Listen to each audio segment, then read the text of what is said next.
In this presentation, we'll take a look at multiple choice questions related to common managerial accounting questions and scenarios, going through those questions and then practicing test-taking skills with them.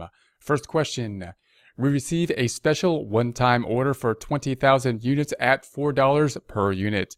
We currently produce and sell 80,000 units at $8 each. We are not producing at capacity. Production costs for these units are $5 per unit, which includes $3 variable costs. If we accept this additional business, the incremental revenue will be. Okay, so if you see a question like this, first we'd say, there's going to be numbers in the question, numbers in the answers. Looks like a calculation question. Let's take a look at the last sentence to see what they're asking for before possibly even reading the question to get an idea of what is going to be asked.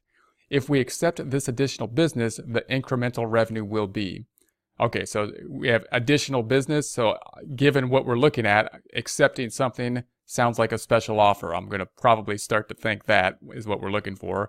We're looking for incremental revenue, which means we're going to basically have to calculate through this whole problem to get basically the incremental revenue. Notice that revenue is the top line. So if we're looking at, we're not looking like a net income type of item. We're looking at the top line, the revenue, the incremental revenue. Okay, so given that, we're going to go through and work through this. We receive a special one-time order for 20,000 units at $4 per unit. So on the revenue side, we're going to say, all right, revenue, we got 20,000 units. Let's just take it down this revenue. We're going to say units are going to say 20,000, and we're going to say price per unit will be $4. So the revenue is going to be equal to the 20,000 times 4. It's going to be the 80,000. And note, that's what they're asking for here. They're asking for the difference in revenue. Now, this is a little bit tricky because it matches. We currently produce and sell 80,000 units. So the fact that this 80,000 is the same number as another number in the problem can be a little bit tricky.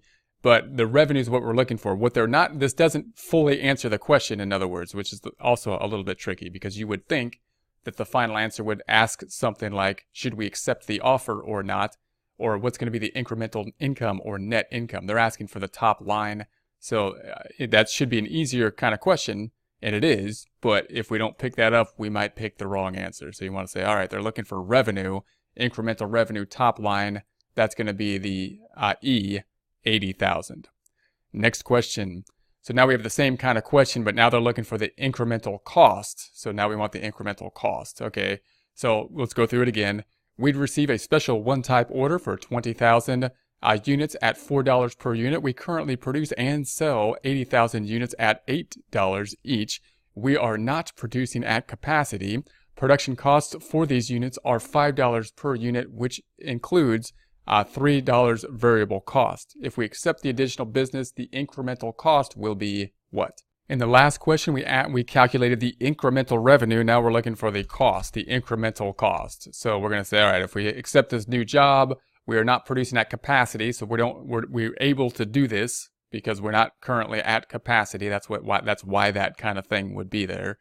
Production costs for these units are $5 per unit, which includes $3 variable costs. That's the trick. That's kind of the twist we're always looking for. Okay, it costs $5 per unit, but we're looking for the variable versus the fixed. We're looking for the portion that's relevant to our decision-making process. In other words, if we were to have a different decision, if we weren't to do this, we would still have to have some of the costs that were just applied out.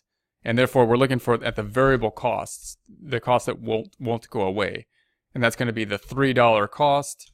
And I'm just going to multiply this times the number of units again. So the units are going to be another 20,000 units that we're going to produce times $3. So there's going to be our cost.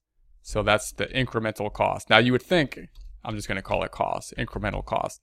You would think that they would be looking for the difference between the two, the incremental income or net income or the change, or asking whether or not we should do this or not. They're not.